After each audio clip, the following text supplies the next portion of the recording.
Барлықтарыңызға сәлем. Бүгінгі талқылайтын тақырып бүйрек үсті безінің туа біткен гиперплазиясы. Бүйрек үсті безінің туа біткен гиперплазиясы дегеніміз не? Бұл туа біткен фермент тапшылығы синдромы. Кортизол синтезіне керек негізгі 4 фермент бар. Сол 4 ферменттің біреуінің тапшылығы осы туа біткен бүйрек үсті безінің гиперплазиясына алып келеді. Ол қандай ферменттер? Олар 21 альфа гидроксилаза, классикалық түрі осы гиперплазияның, екінші 11 бета гидроксилаза, 17 альфа гидроксилаза және 3 бета гидроксистероид дегидрогеназа. Егер осы ферменттер тапшы болатын болса, балада туа біткен бүйрек үсті безінің гиперплазиясы дамиды. Алдыңғы лекцияда айтқан болатынмын, бүйрек үсті безі 2 қабаттан тұрады, қыртысты қабат және милы қабаттан тұрады. Қыртысты қабаттың өзінің 3 аймағы бар: зона гломерулоза, шумақты аймақ, зона фасикулята, будал аймақ және зона ретикулярис, торлы аймақ. Осы 3 аймақта 3 түрлі гормондар бөлінеді. Бірінші аймақта минералокортикоидтар, екінші аймақта глюкокортикоидтар және үшінші аймақта андрогендер. Барлық гормондар бізде холестериннен синтезделеді. Және осы холестериннен мына жерде гормондар синтезделу үшін, альдостерон синтезделу үшін, кортизол синтезделу үшін, тестостерон синтезделу үшін бірнеше сатыдан өтеді, және әр сатыға әр түрлі ферменттер жауап береді. Мысалы, мына жерде холестерин прегнолонға айналу үшін холестерол десмолаза, сосын 17 альфа гидроксилаза әсер етеді, ол 17 гидроксипрегнолон түзіледі. Осы ферменттердің егер біреуі тапшы болатын болса, біреуі істемейтін болса, онда барлығының нәтижесінде кортизолдың синтезі тежеледі. Егер кортизолдың синтезі тежелетін болса, онда ол туа біткен бүйрек үсті гиперплазиясына алып келеді. Мысалы, қайталайым, холестерин, бізде холестериннен альдостерон түзіледі, холестериннен кортизол түзіледі және холестериннен андрогендер түзіледі. Жаңағы 4 ферменттің біреуі тапшы болатын болса, кортизол синтезіне қажет. Онда кортизол синтезделмейді. Кортизол синтезделмейтін болса, онда неге гипофизға, гипоталамусқа сигнал барады, кортизол жоқ деген. Не гипофиз, гипоталамус, гипофиздің алдыңғы бөлігі АКТГ гормонын бөледі, АКТГ жоғарылайды. АКТГ жоғарылайтын болса, холестериннің альдостеронға айналуы және холестериннің андрогендерге айналуы жоғарылайды, бірақ кортизол өзгермейді. Өйткені кортизолдың синтезіне керек бізде мына жерде ферменттер жоқ. Енді барлық жаңағы ферменттердің тапшылығы айтып өткендей кортизолдың төмендеуіне әкеледі және АКТГ-ның бөлуін ынталандырады, АКТГ жоғарылайды және басқа гормондардың өндірісін жоғарылатады. Мысалы, минералокортикоидтар жоғарылайды, немесе андрогендер жоғарылайды. Сонда бірінші кортизол төмендейді, фермент тапшылығына байланысты. Екінші сатысында АКТГ жоғарылайды, себебі кортизол төмендейтін болса, гипофиздің алдыңғы бөлігі не сигнал барады, АКТГ жоғарылайды. Ол сосын балада бүйрек үсті безінің гиперплазиясына алып келеді және кортизолдан басқа гормондардың синтезі күшейеді. Егер төмен кортизол болатын болса, оның белгілері қандай? Жаңадан туған балада гипогликемия болады және жүрек айну, құсу симптомдары байқалады. Альдостеронның белгілері, егер альдостерон жетіспейтін болса, натрийді жоғалту және суды жоғалтуға келеді. Гиповолемия және шокқа алып келуі мүмкін. Гиперкалемияға алып келеді, калийдің жоғары болуы және рениннің жоғары болуына алып келеді. Себебі альдостерон бізде ренин-ангиотензин жүйесі арқылы реттеледі. Альдостерон төмендейтін болса, ренин жоғарылайды. Ал егер керісінше альдостерон артық болатын болса, альдостерон бізде организмде натрийді ұстайды, натрий ұсталады, суды организмде ұстайды натриймен бірге, ол гипертензияны шақырады және гипокалемияны шақырады. Керісінше сонда альдостерон бізде натрийді организмде ұстайды, бірақ калийді көптеп сыртқа шығарады. Және ренин керісінше төмендейді. Андрогендердің организмде артық немесе төмен болатын белгілері, бұл баланың хромосомалық жынысына байланысты. XX немесе XY-ге байланысты. Мысалы, андрогендер егер артық болатын болса, әйел адамдарда генотипі XX айқын емес жыныс мүшесі байқалады. Ал ер адамда XY генотипі ерте жыныстық жетілу. Өйткені андрогендер жоғары болса, жыныстық жетілу ерте жүреді. Керісінше андроген тапшылық болатын болса, андроген төмен немесе мүлдем болмайтын болса, әйел адамдарда қалыпты жыныс мүшесі дамиды, ал ер адамдарда әйелдің жыныстық мүшесі секілді немесе анық емес жыныс мүшесі дамиды. Мына жерде көрсетілген артық андрогендер әсер ететін болса, әйелдерде мысалы генотипі XX болатын болса, әйел адамдарда артық андроген бізде анық емес жыныс мүшелеріне алып келеді. Ал керісінше ер адамдарда XY генотипі андроген тапшы болатын болса, тестостерон тапшы болатын болса, оларда да анық емес жыныс мүшесіне алып келеді. Мына жерде мына екі суретте берілген анықтау өте қиын. Ол баланың жыныс мүшесі ме немесе қыз баланың жыныс мүшесі екені белгісіз. Мына жерде анықтау өте қиын. Бұны бізде анық емес жыныс мүшесі дейді. Енді АКТГ-нің әсерлері, кортизол жаңағы айттым, төмен болатын болса, барлық 4 ферменттің біреу тапшы болатын болса, кортизол бізде синтезделмейді. Кортизол синтезделмейтін болса, АКТГ жоғарылайды. Ал артық АКТГ ол бізде жаңағы науқастарда тері гиперпигментациясын шақырады. Ол меланоциттерді ынталандыратын гормон МСГ-ді жоғарылатады. АКТГ бар гипофиздегі жалпы прекурсорлық ақуыз. Ол не деген сөз? Бізде АКТГ-де меланоциттерді ынталандыратын гормон да екеуі де бір ақуыздан синтезделеді. Ол ақуыз пропиомеланокартин деп аталады. Осы АКТГ жоғарылайтын болса, ол үшін АКТГ-ны көп бөлу үшін пропиомеланокартин да жоғарылайды. Ал бұл жоғарылайтын болса, онда меланоциттерді ынталандыратын гормон да жоғарылайды. Бұл гормон жоғарылайтын болса, меланиннің синтезі жоғарылайды, а меланиннің синтезі жоғары болатын болса, онда терінің гиперпигментациясын шақырады. Енді бірінші фермент 21 альфа-гидроксилаза тапшылығы. Бұл фермент бүйрек үсті безі гиперплазиясының классикалық түрінде кездеседі. Бұл ферменттің тапшылығы. Бұл фермент тапшы болатын болса, онда кортизол синтезделмейді және альдостерон синтезделмейді. Себебі бұл фермент альдостеронның да кортизолдың да синтезі үшін қажет.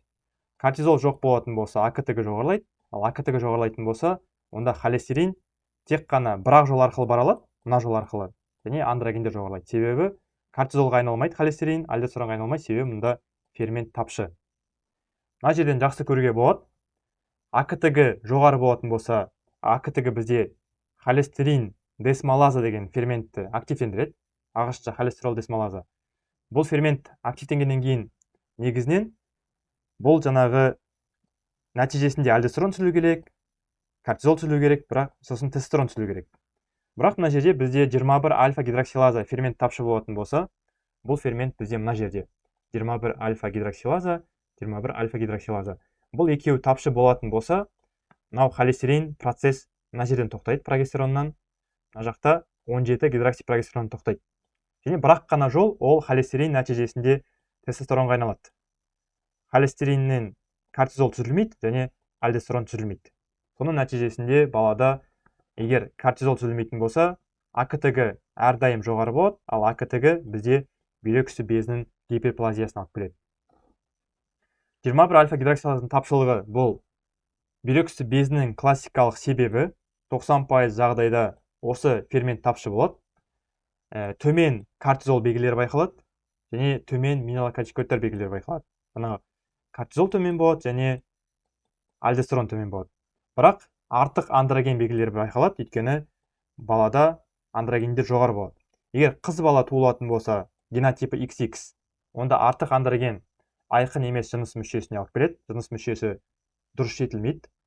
Ал ол балаларда ерте жыныстық жетілу басталады. Себебі андроген артық болса, ол балаларға жыныстық жетілуі жылдамдайды. Міне белгілер фермент деңгейіне байланысты. Классикалық түрі 0-ден 2%-ға дейін қалыпты фермент белсенділігі байқалады.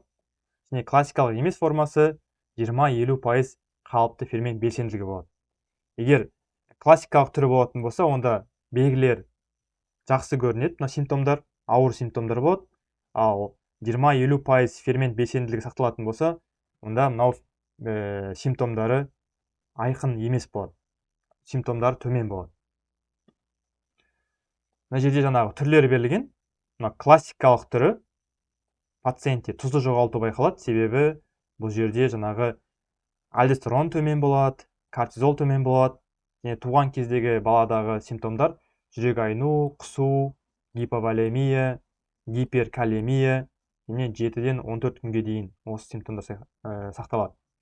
Ал екінші жұмсақ формасы бұл тек қана мынау симптомдар көрінбейді, бірақ әйелдерде жыныс мүшесінің анық емес болуы және ер адамдарда генотип XY ерте жыныстық жетілу байқалады. Келесі фермент 11 бета гидроксилаза тапшылығы. Бұл фермент тапшы болатын болса, кортизол түзілмейді, альдостерон түзілмейді. Өйткені бұл фермент осы екеуінің синтезіне керек. Нәтижесінде андрогендер жоғарылайды және 11 деоксикортикостерон жоғарылайды. 11 деоксикортикостерон дегеніміз бұл альдостеронның прекурсоры, бірақ қызметі альдостеронмен бірдей. Айырмашылығы тек қана бұл гормон әлсіздеу альдостеронға қарағанда. Сондықтан бұл жоғарылағандықтан пациентте, жаңағы балада минералокортикоидтар тапшылығы симптомдары байқалмайды, себебі 11 деоксикортикостерон альдостеронның орнын басып, дәл сол қызмет атқарылады. Мына жерден көруге болады, мынау 11 бета гидроксилаза ферменті, егер бұл жоқ болатын болса, процесс осы жерден тоқтайды, мыналар түзілмейді, альдостерон түзілмейді, кортизол түзілмейді, бірақ 11 деоксикортикостерон мына жерде көруге болады. Ол түзіле береді және бұл жоғарылайды. Және мына жақта тестостерон жоғарылайды. Нәтижесінде балада кортизол тапшылығы симптомдар байқалады, глюкокортикоидтар тапшылығы симптомдар байқалады. Бұның негізгі белгілері 21 альфа гидроксилаза тапшылығына ұқсас, төмен кортизол белгілері. Қыздарда жыныс мүшелері анық емес, өйткені тестостерон жоғары, ұлдарда ерте жыныстық жетілу себебі тестостерон жоғары. Бір ерекшелігі 11 минералокортикоидтық белсенділік жоғары болады, себебі 11 дезоксикортикостерон бұл әлсіз минералокортикоид болғанмен мөлшері жоғарылайды. Жоғарылағандықтан балада минералокортикоидтық белсенділік жоғарылайды. Пациентте гипертензия байқалады және гипокалемия байқалады. Бұл 11 дезоксикортикостеронның жоғарылауына байланысты. Келесі 17 альфа гидроксилаза тапшылығы. Бұл фермент кортизолдың синтезіне қажет және андрогендердің синтезіне қажет. Нәтижесінде кортизол синтезделмейді, андрогендер синтезделмейді, бірақ альдостеронның қанда мөлшері синтезі жоғарылайды. Бұл фермент 11 альфа гидроксилаза цитохром P450 C17 ферменттің бір бөлігі болып табылады. CYP17A1 деген бүйрек үсті бездері мен жыныс бездерінде кездеседі. Бұл тек қана бүйрек үсті бездеріндегі гормондардың синтезі үшін емес, жыныс бездерінде ер адамдарда аталық безде тестостеронның синтезіне қажет бұл фермент. Бұл екі реакцияның катализаторы 17 гидроксилаза және 17-20 лиаза. Бұл егер фермент төмендейтін болса, балада кортизолдың белгілері төмен болады, төмен кортизол белгілері және артық минералокортикоидтар, себебі альдостерон жоғарылайды, нәтижесінде балада гипертензия, нәтижесінде гипокалемия байқалады. Төмен андрогендер, ол бүйрек үсті безі мен жыныс бездерінде андрогендердің синтезі төмендейді. Нәтижесінде ер адамдарда, ер балаларда генотипі XY әйел жыныс мүшесі байқалуы мүмкін, немесе анық емес сыртқы жыныс мүшесі байқалуы мүмкін. Мына жерден көруге болады. Немесе жатыр немесе фаллопиялық түтіктер болмайды, себебі генотипі XY сыртқы жыныс мүшесі әйелдікі болғанмен, бірақ жатыр болмайды, фаллопиялық түтіктер болмайды, себебі бұл баланың генотип XY. Және сертоли жасушалары бар. Бұл жасушалар бізде ағаш айтқан кезде Mullerian inhibiting hormone деген бөледі. Бұл гормон эмбрионалдық даму кезінде бөлінеді және эмбрионалдық даму кезінде балада жатыр мен фаллопиялық түтіктердің дамуының алдын алады. Бірақ сыртқы жыныс мүшелерінің даму үшін тестостерон керек, андрогендер керек. Андрогендер болмағандықтан сыртқы жыныс мүшелері дұрыстап дамымайды. Және кейбір балаларда төмен түспеген аталық бездер байқалуы мүмкін. Ол біз оны медициналық тілде крипторхизм деп атаймыз. Енді бұл ферменттің тапшылығы 17 альфа гидроксилаза тапшылығы кезінде әйел адамдарда XX генотипі туған кезде несі қалыпты, жыныс мүшелер қалыпты, жыныстық жетілу кезінде тек қана байқалады. Жыныстық жетілу кезінде біріншілікті аминорея қыздарда байқалады және ТК жасушаларында андрогендер жетіспейді. егер жетіспейтін болса, жыныстық жетілу кезінде эстроген, эстрадиолдың деңгейі төмен болады. Себебі біз барлығымыз білеміз, эстрогендер әйел адамдарда тестостероннан, андрогендерден синтезделеді. Және диагноз жиі жыныстық жетілу кезінде қойылады. Әйелдерде екіншілікті жыныс белгілері дамымайды, егер генотипі XX болатын болса. Ал XY, генотипі XY ер адамдарда фенотипі әйел болады, немесе еркектік жыныстық жетілмейді. Және гипертония немесе төмен калий, гипокалемия анықталады. Енді соңғы фермент 3-бета гидроксистероид дегидрогеназа тапшылығы. Бұл фермент барлық альдостерон, кортизол, андрогендердің синтезі үшін қажет. Және бұл фермент болмайтын болса, бұл гормондардың ешқайсысы синтезделмейді. Және бұл көбінесе бұл фермент жетіспейтін болса, жаңа туған бала ұзақ өмір сүрмейді. Енді жыныстық дамудың бұзылыстары айқын емес жыныс мүшелері. Егер генотипі XX әйел адам болып туылатын болса, артық андроген, егер андрогендер тестостерон жоғары болатын болса, онда жаңа туған қызда, қыз балада анық емес жыныс мүшесі байқалады. Көбінесе бұл бүйрек үсті безінің гиперплазиясының кезінде кездеседі, және 21 альфа гидроксилаза ферментінің тапшылығы кезінде байқалады. Сонда генотипі XX болатын болса, генотипі XX әйел адам, артық андроген анық емес жыныс мүшесіне алып келеді. Ал генотипі XY болатын болса, ер адам, бұл кезде андроген жетіспейді. Андроген жетіспейтін болса, онда анық емес жыныс мүшесі дамиды. Сирек бүйрек үсті бездің гиперплазиясы кезінде байқалады. Және көбінесе бұл андрогендердің, тестостеронның синтезінің бұзылысы кезінде байқалады. Бүйрек үсті бездің скринингі дамыған елдерде жаңа туған нәрестелерге скрининг жүргізіледі. 17 гидрокси прогестерон деңгейін өлшейді. Бұл 21 альфа гидроксилаза тапшылық кезінде осы гормон жоғарылайды.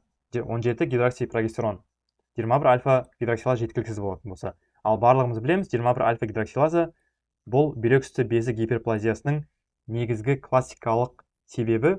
90% жағдайда осы фермент жеткіліксіз болады, осы фермент тапшы болады. Мына жерде көрсетілген, мынау 21 альфа гидроксилаза, қайттан көрсем, 21 альфа гидроксилаза жеткіліксіз болатын болса, онда кортизол синтезделмейді, немесе және альдостерон синтезделмейді. Енді біз бұны қалай емдейміз? Бүйрек үсті безінің гиперплазиясын глюкокортикоидтармен емдейміз. Глюкокортикоидтар кортизолдың орнын толтырады. Егер кортизолдың орны толатын болса, АКТГ төмендейді, және басқа гормондардың артық өндірілуін тоқтатады. Өйткені басқа гормондардың артық өндірілуі ол АКТГ-ның жоғарғы деңгейіне байланысты. Және минералокортикоидтарды қолдануға болады, егер мысалы флюдрокортизон. Бұны біз қай кезде қолданамыз? Минералокортикоидтарды, егер альдостерон тапшы болатын болса. Альдостерон тапшы болатын болса, онда минералокортикоидтарды қолданамыз. Кортизол тапшы болатын болса, онда біз нені қолданамыз? Глюкокортикоидтарды қолданамыз. Мына жерде көрсетілген 21 альфа гидроксилаза тапшылығы кезінде біз глюкокортикоидтарды беретін болсақ, кортизолдың орнын толтырады. Ал минералокортикоидтарды беретін болсақ, бізде альдостеронның орнын толтырады. Сол арқылы альдостерон жоғарылайтын болса, кортизол жоғарылайтын болса, АКТГ төмендейді, АКТГ қалыпқа келеді, және андрогендердің синтезі төмендейді. Қайттан осы үш гормонның арасында баланс орнайды. Бүгінге осы, назарларыңызға рахмет. Лекция осымен аяқталды.